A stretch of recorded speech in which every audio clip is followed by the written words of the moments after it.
Welcome! Today we're working with the book 50/50, a speaking and listening course intro. We're going to dive right into Unit 3, which is called Looking for It, Locations. And this is a really useful one because it's all about finding things and describing exactly where they are, a skill you'll find yourself using every single day. So, here's our plan for today. Think of it like a special mission to become an expert at finding things. First, we'll talk about what your mission is. Then, I'll give you the tools you need, some really important words. After that, we'll do some training together before we send you out on your very own mission. And finally, we'll do a quick debrief to make sure we remember everything we've learned. All right, let's get started. First up, let's talk about our mission. It's about solving a problem that, well, I think we all have from time to time. Does this look a little familiar? You know, people asking you where everything is, where are my shoes, where's the remote? And you're just standing there thinking, I have no idea. Well, guess what? By the end of this lesson, you are going to have the English skills to answer all of these questions with confidence. Okay, so to be successful in our mission, we absolutely need the right tools. And when we're learning a language, our tools are words.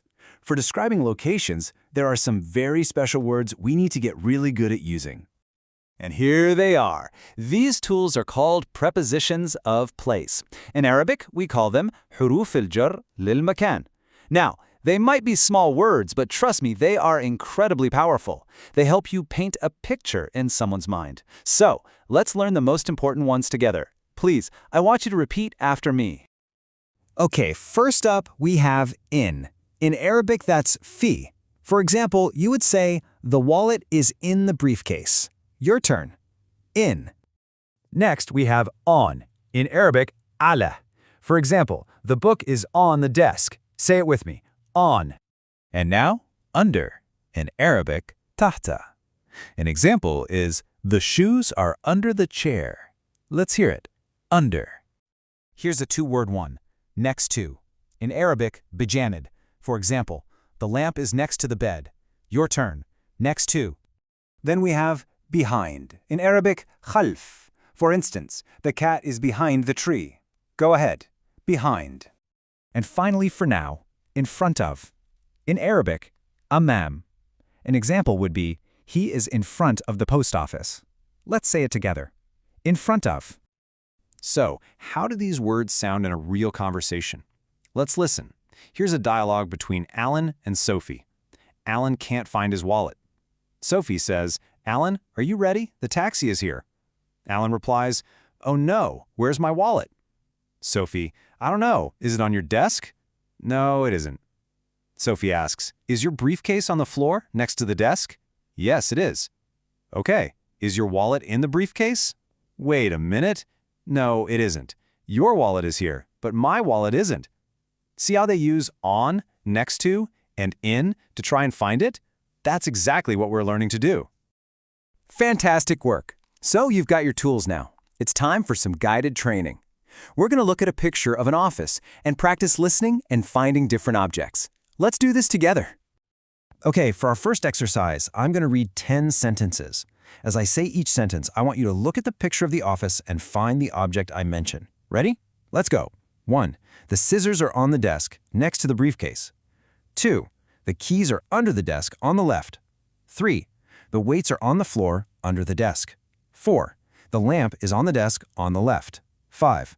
The calendar is on the wall, behind the desk. 6. The calculator is in the drawer. 7. The CD player is on the file cabinet. 8. The clock is on the wall, next to the calendar. 9. The newspaper is in the briefcase on the desk. 10. The watch is on the desk in front of the lamp. Great. The 10 objects you should have found are the scissors, keys, weights, lamp, calendar, calculator, CD player, clock, newspaper, and watch. Excellent. Now for exercise 2, we're going to switch it up. I'll read the description of the location and you tell me the object. Let's do this together. Number 1, it's on the file cabinet. What is it? That's right, the CD player. Number 2, it's in the briefcase on the desk. That would be the newspaper. Number 3, they're under the desk on the left. Those are the keys. Number 4, it's on the wall behind the desk. The calendar. Number 5, they're on the floor under the desk. The weights. Number 6, it's on the wall next to the calendar. That's the clock. Number 7, It's on the desk in front of the lamp, the watch. Number 8, they're on the desk next to the briefcase, the scissors. Number 9, it's in the drawer, the calculator. And number 10, it's on the desk on the left. And that's the lamp. Fantastic job! All right, one last training exercise to really sharpen your listening skills. I'm going to read a sentence, and you just have to decide if it's true or false. Ready? Number 1, the CD player is next to the file cabinet. Is that true or false? It's false. Why? Because it's on the file cabinet. Number 2, the scissors are next to the briefcase on the right. That one is true. Number 3, the weights are on the desk. False. They're on the floor under the desk. Number 4, the clock is on the wall on the left. Also false. It's on the right. Number 5, the calculator is in the drawer. Yes, that's true. Number 6, the lamp is on the desk next to the scissors. False. It's not next to the scissors. Number 7, the newspaper is under the briefcase. Nope, that's false. It's in the briefcase. Number 8, the calendar is on the wall behind the desk. That is true. Number 9, the keys are on the desk. False. They are under the desk. And number 10, the watch is on the file cabinet. Also false, it's on the desk. Perfect, you're really getting the hang of this. Okay, training is complete. You've got the tools, you've done the practice, and now you are ready for your very first mission. These are speaking activities for you to try with a partner. For your first mission, we're heading to a campsite. Now, you and your partner will each have a picture of the campsite. But here's the trick. There are small differences between your pictures. Your goal is to talk to each other and ask questions to find all the things that are in a different place. But there's one very important rule. Do not look at your partner's picture. Use your words to solve the puzzle.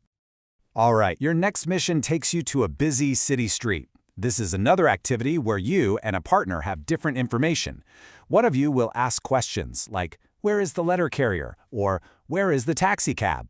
The other person will look at their picture and use our prepositions to describe exactly where they are, and then you'll switch roles.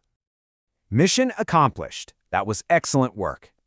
Now, before we finish up, let's do a quick mission debrief to review the most important points from our lesson today. So let's talk about the grammar. This here is your cheat sheet, your guide for building perfect sentences. If you want to ask a simple yes or no question, you start with is or are. If you need more detail, you start with where is or where are. And you can see the simple ways to answer. This is a really great guide to keep handy. And finally, let's look at our new tools one last time. Here is a list of all the new vocabulary words we learned today for both the prepositions of place and the objects in the office, with their Arabic translations right next to them. The best thing you can do now is practice these words so they become a natural part of your English. You all did excellent work today. So, to finish, I have one last little task for you. Just look around the room you're in right now. Can you describe where your phone is? Go on, say it out loud. Is it on the table? Is it in your pocket? Or maybe it's next to you. Keep practicing just like that, and you'll master this skill in no time. Great job.